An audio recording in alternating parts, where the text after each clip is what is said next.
Ohayo minasan, ketemu lagi dengan Iris di channel Animania. Oke guys, ketemu lagi dengan pembahasan kita di One Punch Man. Blast. Ya, kita tahu sendiri, dia merupakan pahlawan nomor 1 yang dianggap sebagai pahlawan terkuat jika kita mengesampingkan nama si Gundul Saitama. Tapi, istilah terkuat tersebut terbilang bagaikan desas-desus semata guys. Karena kita belum pernah lihat nih gimana full fight-nya Blast ini. Bahkan keberadaannya juga sangat minim, sehingga hanya segelintir orang-orang aja yang bisa tahu sosoknya. Nah, ke-10 daftar yang aku bawakan di konten kali ini merupakan mereka-mereka yang spesial.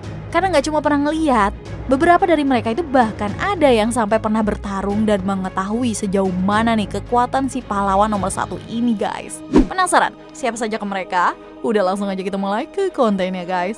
Let's go! Sosok pertama yang membuka daftar kita sebagai orang yang pernah menemui Blast adalah sang pahlawan terkuat kedua guys. Ya, Tatsumaki. Si Esper imut ini pernah memiliki memori tersendiri ketika jika menyebut nama Blast. Hal ini berkaitan dengan masa lalunya. Jadi, sewaktu kecil, secara tega nih orang tua Tatsumaki menyerahkan dia ke pusat penelitian guys. Di sana Tatsumaki diperlakukan layaknya kelinci percobaan meskipun di usia yang sangat muda. Nasib buruk Tatsumaki nggak cuma sampai di situ. Suatu kejadian menimpa laboratorium tempat Tatsumaki ditahan guys, yaitu serangan monster. Walaupun udah meminta tolong nih, nggak ada satupun yang menyelamatkan Tatsumaki. Sampai Tatsumaki ada di titik putus asa. Beruntung kemudian Blast datang dan menolong Tatsumaki dari nasib buruk itu. Selain diselamatkan, Tatsumaki juga menemui alasan untuk menjadi lebih kuat. Blast memberi Tatsumaki petuah agar percaya pada kemampuannya sendiri. Karena akan ada saatnya, nggak akan ada orang yang bisa menolongnya. Terlebih begitu Blast menyinggung soal Fubuki sang adik, Tatsumaki itu sepertinya menemukan secerca harapan guys. Dan dari situ nampaknya Tatsumaki memilih untuk hidup sebagai pahlawan. Oke, tadi Tatsumaki yang diselamatkan. Kalau orang yang masuk daftar kedua ini malah sebaliknya. Dia harus mengalami pahitnya bertarung dengan Blast. Dia adalah sang pemimpin desa ninja yang namanya disamarkan karena alasan ya belum diketahui. Kejadian ini terjadi di versi webkomiknya by One Sensei guys. Si pemimpin desa ninja ini terkenal akan keterampilannya sebagai assassin alias ninja pembunuh bayaran. Terlebih atribut utama dalam pertarungannya adalah kecepatan. Konon, di masa jayanya hampir nggak ada satupun yang sanggup menyaingi kecepatan gila dari si pemimpin ini. Sampai pada akhirnya dia bertarung melawan Blast. Nggak disangka nih, Blast ini masih terlalu tangguh untuk bisa dikalahkan. Justru sebaliknya, pemimpin desa ninja ini bertarung sampai dia harus mengalami koma yang cukup panjang guys. Dan kalian tahu berapa durasi dia koma? Nggak tanggung-tanggung. 15 tahun dia terbaring lemah nggak berdaya. Dari sini kita bisa menilai lah ya, jika sebutan pahlawan nomor 1 itu memang bukan isapan jempol belaka guys. Mengalahkan ketua desa ninja itu ya berarti Blast juga punya kecepatan yang nggak kalah kerennya. Next, yang ketiga ada nama Amaimas.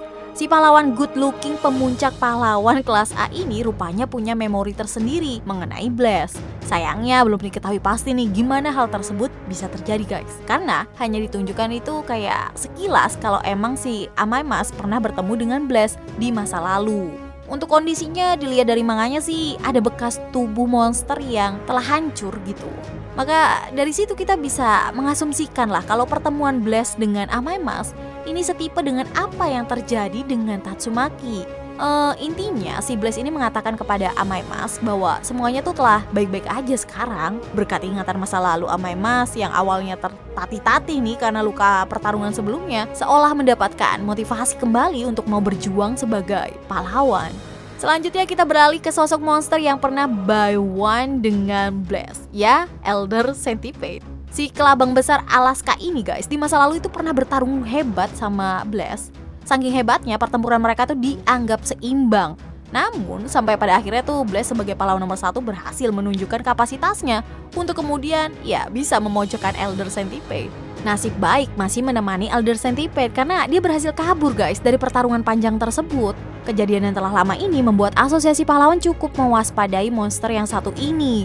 Bahkan kita bisa lihat sendiri kan gabungan antara Genos dan duo Aki-Aki Strong aja belum cukup untuk bisa mengalahkannya. Nampaknya sih kegagalan si kelabang waktu ngelawan Blast jadi aib tersendiri bagi Elder Centipede. Kemunculan kedua kalinya itu menunjukkan hal tersebut guys. Yang mana ketika King datang, dia tuh memprovokasi Elder Centipede dengan menyebut-nyebut Blast, kebawa emosi ya kan. Yang kemudian dia malah nyerang King dan diselesaikan oleh si gundul kesayangan kita guys. Oke, di luar nama-nama pahlawan dan monster tadi, masih ada loh pihak lain yang pernah mengetahui sosok Blast guys. Mereka lah sosok para petinggi asosiasi pahlawan. Ya emang kita nggak bisa merinci sih secara pasti siapa-siapa aja yang pernah. Tapi kan mereka ini nampaknya sering berkomunikasi di masa lalu guys. Sampai kemudian Blast itu memutuskan untuk gak datang sampai bener-bener ada monster yang gak bisa dikalahkan oleh pahlawan manapun. Dan kondisi tersebut seenggaknya terus terjadi sampai sekarang. So dari pihak asosiasi pahlawan itu nggak punya urgensi penting untuk menghubungi Blast lagi. Oh ya, untuk nama sendiri sepertinya ya kita bisa menyebutlah kalau nama Siege yang merupakan eksekutif asosiasi pahlawan guys. Nama dia kan pernah disebut oleh Blast bersamaan dengan nama Tatsumaki ketika dia tuh pengen berpisah dengan Saitama dan Flashy Flash.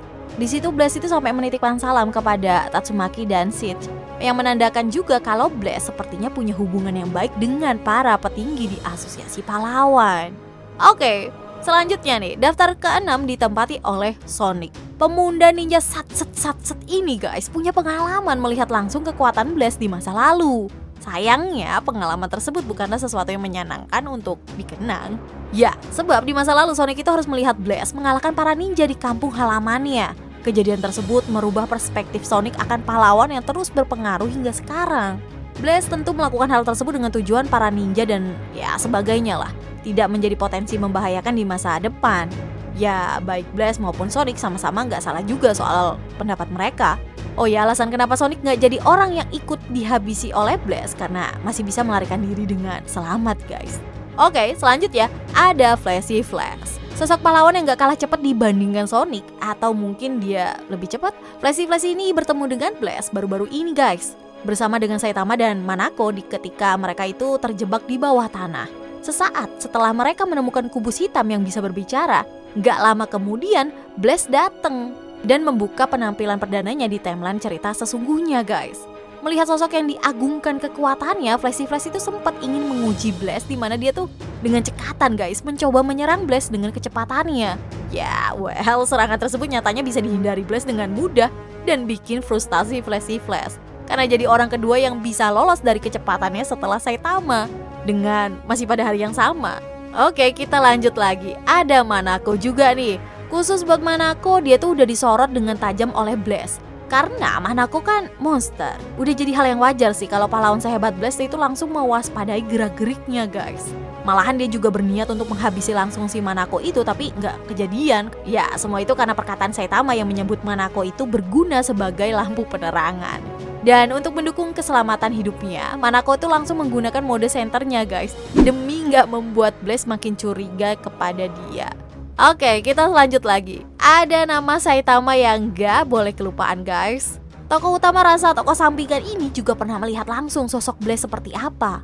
Tapi uniknya, mungkin karena tahu kapasitas dia lebih dari Blast sekalipun, Saitama tuh nampaknya ya biasa aja ketika bertemu dengan Blast. Dia juga bisa tuh memainkan kubus yang sangat berat. Kalau dilihat dari gimana kubus itu bisa merusak tanah ketika terjatuh, ya hal serupa juga pernah dilakukan oleh Blast dengan memainkan kubus tadi bagaikan bola basket yang dimainkan di jari guys.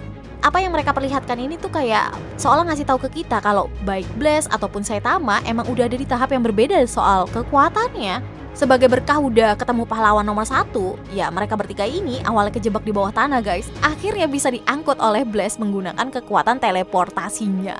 Dan daftar terakhir sebagai sosok yang menemui Blast ditutup nih oleh King. Pahlawan terkuat sealam semesta ini guys dipertemukan dengan Blast yang juga diakui sebagai puncak dari seluruh pahlawan yang ada. So, pertemuan yang bisa dibilang sungguh setara ya guys. Oke, untuk pertemuan kedua orang terhebat ini terjadi ketika Blast mau memantau keadaan Tatsumaki. Blast itu nampaknya menyadari adanya gangguan God kepada Tatsumaki yang sedang terbaring lemah guys. Yang kemudian Blast itu merasa bangga karena Tatsumaki itu bisa bertahan dari keadaan tersebut.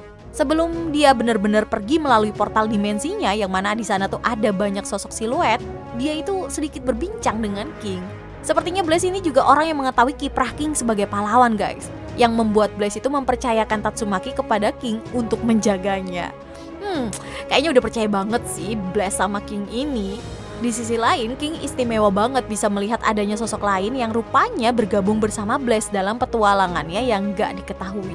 Ya, itu dia tadi guys pembahasan kita soal mereka yang pernah bertemu dengan sosok Blast yang penuh rahasia. Oke, mungkin gitu aja dulu konten kita kali ini. So, see you again next time. Adios, Sakramelo. Stay safe everyone. Salam Animania.